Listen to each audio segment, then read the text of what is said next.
En este capítulo especial, dentro de la serie sobre la reforma tributaria que hemos impulsado desde el Comité Financiero de la Cámara Chileno-Suiza de Comercio, quiero hacer un especial llamado a los socios a informarse. Todos sabemos que estamos viviendo procesos de cambio profundo, reformas estructurales que sin duda tendrán impacto en las empresas para las que trabajamos, en la economía del país y por supuesto en cada uno de nosotros como trabajadores. Es por eso que apoyamos y desarrollamos estas cápsulas. En esta oportunidad, los abogados de Kunzmann Spies abordarán el tema de la reforma previsional y de la ley de las 40 horas. Espero que les sea de utilidad y les sirva de hoja de ruta para entender en términos sencillos en qué consistirán cada una de estas reformas.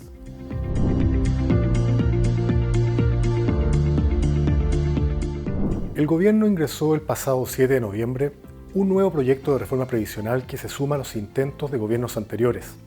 Los objetivos centrales de ella buscan aumentar el monto de las pensiones actuales y futuras de nuestros jubilados, introducir un sistema contributivo mixto mediante la creación de un pilar de ahorro colectivo, redistribuir la responsabilidad y los costos de las funciones de soporte e inversión y redefinir el rol del sector privado en la gestión de los fondos de pensiones.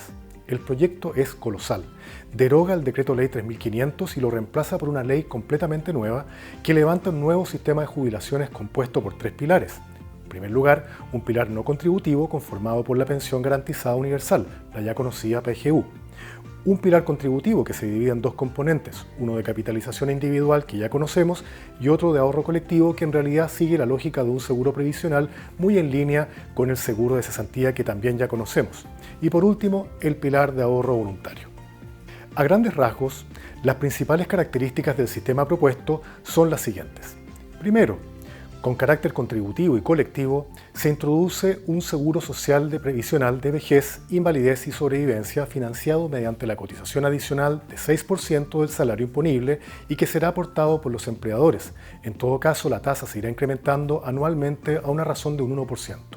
Si bien desde un punto de vista de flujos el empleador lo paga, es previsible que en el mediano y largo plazo el mercado laboral traspase este costo a los salarios. Evitar este efecto es un gran desafío para los empleadores. Segundo, la nueva cotización era un fondo colectivo, pero un 30% de este aporte será destinado a financiar el pago de un monto de reparto a los actuales y futuros pensionados de más bajas jubilaciones, es decir, la solidaridad transgeneracional. Ambas contribuciones son anotadas en cuenta para cada aportante, pero solo el 70% será imputado al seguro previsional cuyo beneficio se suma a la jubilación total.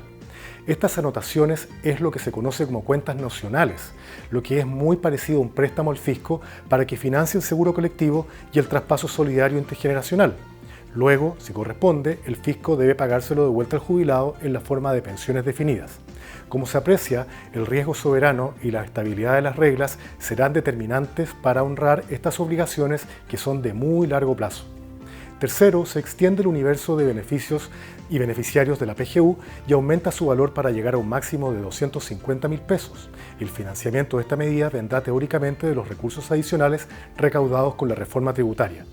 Interesantemente, la ampliación de cobertura conlleva la pregunta del costo real de la medida y su financiamiento de largo plazo, considerando, entre otras cosas, que la presión migratoria ha incrementado fuertemente la población de personas que serán elegibles para esta cobertura aumentada. Cuarto, se establece una nueva estructura institucional separando las funciones de gestión de inversiones del sistema y el soporte del mismo, ambas funciones que son prestadas actualmente por las AFPs. Así, se crea el Administrador de Pensiones Autónomo, APA, entidad sin fines de lucro que se encarga del servicio de atención a los afiliados. Se pretende así que las comisiones de las AFP bajen, pero queda la pregunta de qué hacer con la capacidad ya instalada de las AFPs y si el APA logrará hacer las economías de escala buscadas fuera de un medio de ambiente competitivo. Quinto, derivado de lo anterior, las AFPs pasan a organizarse como inversores de pensiones privados, o IPP, exclusivamente focalizadas en la inversión de fondos de pensiones. Junto a ellos aparece una alternativa de inversión pública denominada Inversor de Pensiones Público y Autónomo, o IPA. Los afiliados podrán elegir entre un IPP o el IPA para la inversión del ahorro previsional. Si bien esto fortalece la libertad de elección generando más alternativas para los ahorrantes y pretende bajar los costos de administración de los fondos, hay que asegurar que efectivamente se logre ese objetivo junto con proteger la competencia leal entre actores teniendo de por medio a un ente estatal. Sexto, se modifica la modalidad de cobro de comisiones pasando de la actual base de cálculo sobre la renta imponible del afiliado a una comisión determinada sobre el saldo ahorrado. Séptimo, derivado de lo anterior, como se estima que las comisiones bajarán sustantivamente, entonces se ha decidido aumentar la tasa de cotización obligatoria de 10% a 10,5%. En esta misma línea también se aumenta el límite máximo imponible hasta las 122,5 unidades de fomento. Octavo, se mantiene el componente de capitalización individual, no obstante que se reformula su regulación y organización, recomponiendo los fondos que pasan a ser de segregación generacional y no como los multifondos que conocemos hoy. La principal diferencia es que las personas no pueden cambiarse de fondo, sino que ingresan en conjunto por generación para permanecer durante toda su vida laboral, y el esquema de inversión del fondo va tomando cada vez menos riesgo a medida que pasan los años y sus aportantes van envejeciendo, o dicho de otro modo, se van acercando a la edad de jubilar. Noveno, se elimina el actual sistema de retiros programados y se reemplaza por una renta vitalicia con herencia opcional, la que garantizaría al titular de la pensión fija esta pensión además de ser heredable. Lo que conocíamos de la renta vitalicia hasta hoy es que el saldo al fallecimiento del rentista pasa al patrimonio de la entidad pagadora. Ahora el pensionado establecerá un monto o un saldo heredable, lo que obviamente impactará en la renta contratada.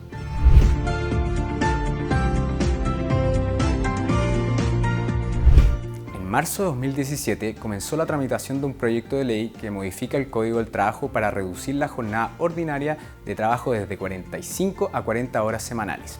En su segundo trámite constitucional, la Comisión del Trabajo del Senado aprobó el proyecto, lo que es un significativo avance en su tramitación. No pueden soslayarse los efectos de la iniciativa en el mercado laboral, tanto en materia de empleo como en salarios, pues la reducción de la jornada equivale a más del 10% del total de las horas laborales, lo que debe sumarse al 6% de costo previsional incrementado por la reforma de pensiones que revisamos previamente. Veámoslo como una oportunidad de asumir todos juntos, empleadores y trabajadores, un importante desafío de productividad y organización. A grandes rasgos, las principales características del sistema propuesto son las siguientes. Primero, se excluyen de la limitación de la jornada de trabajo a los gerentes, administradores y apoderados con facultades de administración. De igual manera, quedarán excluidos aquellos trabajadores que no cuenten con fiscalización superior inmediata en razón de la naturaleza de las funciones desempeñadas. En caso de controversia y a petición de cualquiera de las partes, el inspector del trabajo respectivo resolverá si esta determinada labor cumple con alguna de las circunstancias descritas.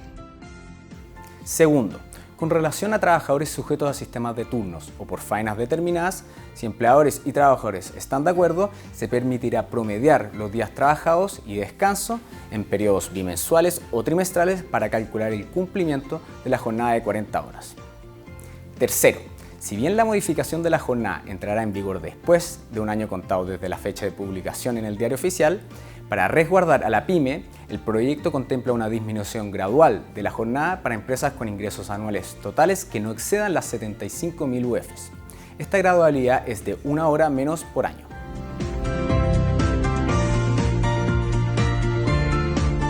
Entre la grabación y publicación de esta cápsula, la discusión legislativa ha avanzado y ciertos cambios al texto han sido aprobados.